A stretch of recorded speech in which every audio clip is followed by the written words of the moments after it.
and mouthing and mouthing and mouthing and mouthing. And she heard about it. And argumentative with the family, just total being ornery. So she called there because I don't remember where they were at, but they were coming out here to California, to the Victorville area where my father-in-law currently had lived. And it could have been Anaheim, because I know he managed, or not managed, he worked with my sister-in-law over there and did maintenance work. It was one of the two places. And so they were coming down, and I was on the phone with my aunt, and I was being a smartass. I was smart. I back-talked her. I would say it's the only time I ever was sassy with her, and it was on the phone. I did not do that in front of her. Not pretty much at any time on purpose. This was intentionally. I don't remember how come I did it. I was in a very sarcastic mood, and the only thing I remember her saying to me is, "You're awfully brave over the other end of that phone." And there was a pause, and she said, "You have anything to say to me?" I'm like, "No, not really. What do you want me to say to you?" I think the only reason why I was being like that is because someone said something to me, probably on Rose's side of the family, of course, because nobody else would have ever bad-mouthed or said something that wasn't true that apparently, pissed me off about my aunt, because it wouldn't have happened. And I was being disrespectful to her on that phone. That I do remember. Everything I was saying, no, that I don't remember. Probably a good thing that I don't. Glad I don't. But I remember her saying, "You're awfully brave on the other end of that phone. When I come, you're going to tell me," she said, so no one ever get misunderstanding on this. She did talk strict with me at times. That's a normal behavior. I'm sorry. It really is. I mean, I could see me doing that to somebody. Like, yeah, really? You got me pissed off now, and upset and mad and angry, and so now I'm going to be speaking it like that. Not abuse at all. People get mad. People are human. My aunt was human. And yes, my aunt did get mad at times. I mean, even Rose, my mother-in-law, said, I go, "Did you ever see Aunt Marie mad?" "Oh, yeah." When she was her sister-in-law. That was way before me. So I just wanted to confirm that, yes, everyone's human. My father-in-law would get mad. He was a loving, passive person. He got mad too. Everyone's human. So for someone to say, "Yeah, my aunt never got mad," yes, she did. At least here in California, she did. But she was not happy with me over the phone because I was sarcastic, and that was not a good thing. Okay? She didn't like that. And she, like I said, she said to me, "You're awfully brave on that phone. When I come there, let's see how brave you're going to be right in front of my face." And then when they came down, was I? No. I don't even believe that I even repeated to her what I said on the phone. Let's just, for lack of words, I knew better. I did get in trouble for it. That did happen. I got in trouble for it. Yes, I did. I don't remember in the RV if I actually did tell her what I said. I don't think so. I mean, I didn't have to. She heard it on the phone. And when I was in the RV standing there, and she's like, "Now, you want to tell me now, right to my face, what you were saying over the phone?" I just stood there. All I could do was just like cry. Crying did not get me out of trouble. Actually, I think it probably helped get me more into trouble, because I don't believe I said, I don't think I did. I just think I said no. I'm pretty sure that's what it is. She had a mad look on her face. And by rights, she had every right to be mad and angry with me. Like I said, I disrespected her. It didn't have to be in person. It was on the phone. It didn't matter. I shouldn't have done it, whatever it was, and for whatever reason. I had no good reason, period. There was no good reason for it. I just don't remember why. I was in a mood. I was mad about something someone said, I'm sure, because I would never have done that. And that is the only time that I ever did that particular behavior. And yes, I did get in trouble for it. If anybody wants to believe it or not. Sign of abuse, no. So I want to stress that. Not abuse, okay? I don't blame her, okay? I don't blame her for what she did.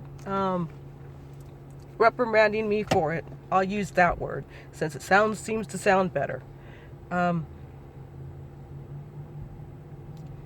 I cried, and she sat beside me and just took a hold of me, and she said, "Don't ever speak to me like that again, ever." And I looked at her and just cried. And then she just held me, put her arms around me. I said she was always loving. I mean, yes, I got spanked, but she was still loving at the same time. Go figure, she was a special person. And I didn't think anything bad by it for what she did. Like I said, I deserved it for whatever I said, because I don't remember. Yeah, I'm sure it wasn't very nice. Like I said, I was a total smartass. That I do remember being on the phone. And I did sass her, and I was talking back. What I said, I just don't remember what it was. And she disciplined me for it. And again, by all rights, she should have. So I said, there was always a hug, I love you, along with that. And then she pulled me from her when I was crying, and she's like, do you understand? She goes, "Do you hear me?" "Yes, ma'am. I'm sorry." And okay, she'd say. And then you want to tell me why? And I know that I probably did, because she'd always talk to me. It's not like, when I was a kid and we got the shit beat out of us, literally. No explanation for that, ever. It just happened. For over stupid shit stuff. I just hope I don't start talking about that, because I really don't want to, because it has nothing to do with this stuff. And it's not funny. So anyway, depression is real. It doesn't mean that you're weak. Other people seem to think that you're weak, but you're not. It has nothing to do with that. Like I said, with me, it's a mental state, mental unstable, mental unbalanced. To me, it's an emotional trigger, a tragic something that happens that causes me emotional trauma. My father-in-law dying, very emotional trauma. My aunt leaving, emotional trauma. My marriage ending the following year within months of 2 funerals. Grandma Waltman's, my father-in-law, and my aunt leaving, trauma. So I had 1, 2, 3 trauma events happening in less than a year. My father-in-law died in May of 91. My marriage was over March 31st of 1992.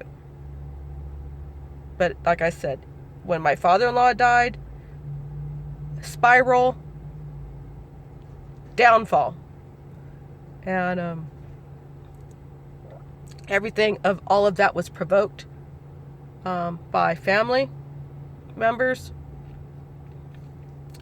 And there was not a damn thing I could have done about it. I tried.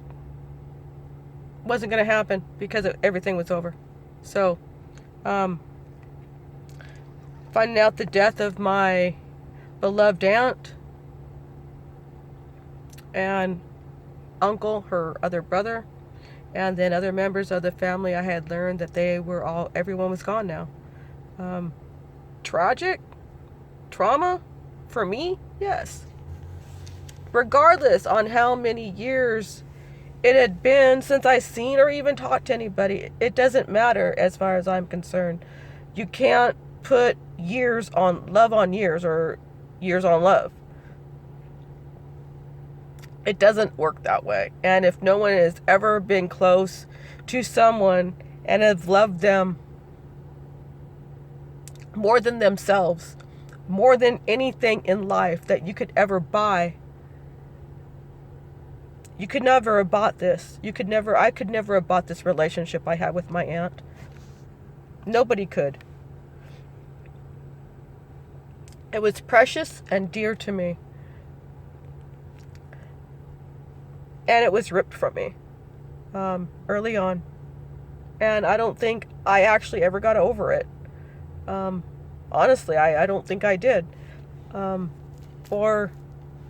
there is no or. I didn't. There's no way I ever got over it. It was cut. It was broken. It was destroyed. It was gone. Those are probably not good words, but I never got over never seeing her again. I never got over not being able to talk to her and getting in communication, back into communication with her. I don't know why any of that happened. They say everything happens for a reason. The only reason I can understand is because she developed Alzheimer's. Not when I had talked to her. She was developing a memory problem, she had told me. That she did say. Best for me to have not been in communication with her when her health declined was probably a good thing. So that's the only understanding I have. As bad as it hurts. So maybe that was for the reason. Maybe that was for the best. I don't know. That's the only thing I have to go on. So, again, I loved her. Never abused. Never abusive. Not when she scolded me on the phone. When I attempted suicide. When she talked to me. If she was able to get a hold of me. And give me a whipping like she said she would. Not abuse. It was her way. Her way of teaching a lesson. I mean, to me, not necessarily to anybody else. This has nothing to do with anybody but myself. So nothing happened, and if whoever hears this, and if you know of anybody that has depression or attempted suicide, don't tell them that it has to do with weakness, because it doesn't. I am not a weak person. Not ever been a weak person. I am a very strong-willed adult. Always have been strong-willed. Ever since I can remember as a kid, I'm very strong-willed. I don't want to have to go through anything else. But, I'm sure I probably will. That's just how life is. I'm glad for those that never go through anything and are happy Smurfs all the time. I'm just not one of those people. My life has never been that way.